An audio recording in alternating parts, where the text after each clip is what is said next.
الصحافة الإسرائيلية بتكشف كواليس زيارة نتنياهو إلى الولايات المتحدة الأمريكية. الصحف الإسرائيلية يا جماعة النهاردة مركزة حول تفاصيل هذه الزيارة، وبتفضح المخطط الصهيوني الأمريكي اللي عاوزين يدمروا بيه قطاع غزة. إسرائيل والولايات المتحدة الأمريكية للتلاعب الصفقة اللي عملتها إسرائيل مع حماس بوساطة مصرية قطرية. إسرائيل بتسعى للتلاعب بالصفقة علشان أهم حاجة تضمن استلام جميع الرهائن. إسرائيل يعني الخيانة في دمهم، عاوزين أهم حاجة يضمنوا استلام جميع الرهائن الإسرائيليين اللي عند حركة حماس، وبعد ذلك يعملوا حصار محكم حول قطاع غزة ويعرقلوا إعادة إعمار غزة. إسرائيل أهم حاجة يا جماعة إن هي عاوزة تستلم الرهائن الإسرائيليين عند قطاع غزة، وهيعملوا حصار حول القطاع ويمنعوا دخول المساعدات إلى الأشقاء الفلسطينيين، ليبقى قطاع غزة غير صالح للحياة، وبالتالي السكان يتركوا قطاع غزة ويهجروا. طبعا إسرائيل يعني عاملة مخطط وردي. المخطط ده الدولة المصرية بتقابل المخطط ده بكل الطرق. ازاي؟ هتقول لي مصر هتعمل ايه يا عم سامح؟ هقول لك مصر حاليا والنتن في الولايات المتحدة الأمريكية، مصر بتضخ كميات كبيرة من المساعدات والوقود إلى قطاع غزة. مصر بتضخ كميات كبيرة من المساعدات والوقود إلى قطاع غزة لأنها عارفة إسرائيل بتفكر إزاي. النتن هيجي من هناك هيخلف كل الكلام اللي قاله وهينقض كل الوعود واللي قالها في الاتفاقية.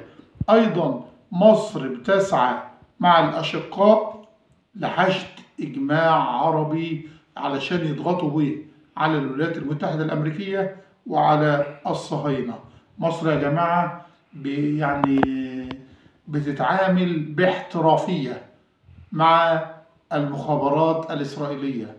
إسرائيل لا عهد لهم، إسرائيل دايما متخصصين في نقد العهود، لكن الدولة المصرية عارفين بيفكروا إزاي وقادرين يتعاملوا معاهم. عندنا أيضا خبر تاني بيقول إن الولايات المتحدة الأمريكية بتهدد دول البريكس.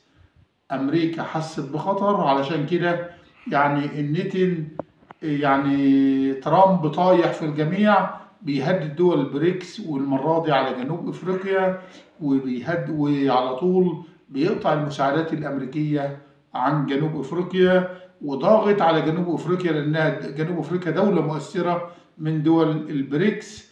وجنوب أفريقيا رفع قضية على النتن في محكمة العدل الدولية، بتقول إن هو مجرم حرب. هو فعلا مش مجرم حرب، ده هو مليون مجرم حرب.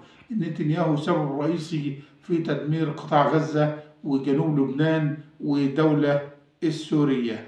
عندنا أيضا خبر مهم النهاردة، مصر والكويت بيوقعوا صفقة استثمارية كبرى بين البلدين. الصفقة دي يا جماعة بتتجاوز 30 مليار دولار. الصفقة دي بتتجاوز 30 مليار دولار.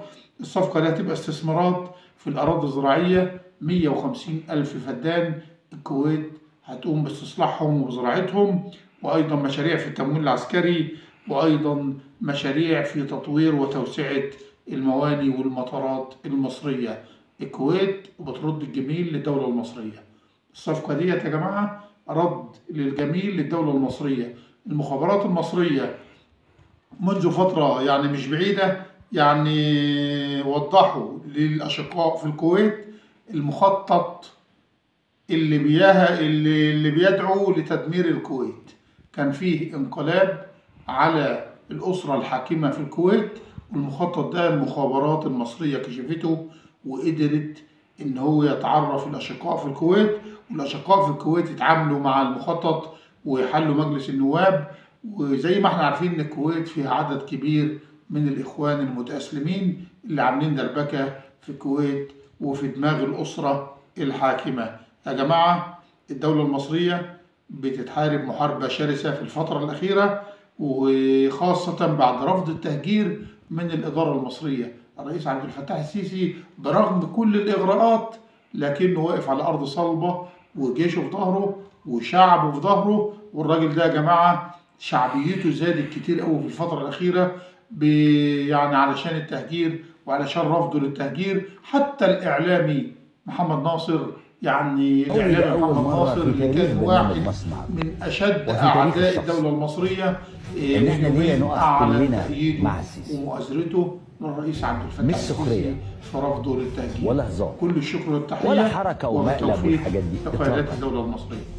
إحنا وأنا بتكلم بالنيابة عن أسرة برنامج مصر النهاردة واقفين في الجزء ده، في النقطة دي بكل قوة مع السيسي للحفاظ على أرض مصر ووحدة أرض مصر وعدم الاستسلام لأي ضغوط. أيوة، أنا محمد ناصر مش الذكاء الاصطناعي، بقول لك أنا في ظهر السيسي، أنا في ظهر عبد الفتاح ومش هزار، لا بهزر ولا بنكت ولا بعمل مقلب في السيسي ولا الكلام الفارغ ده. أنا أقر وأعترف إن أنا النهارده في النقطة دي، في الجزء بتاع سيناء، في ظهر عبد الفتاح.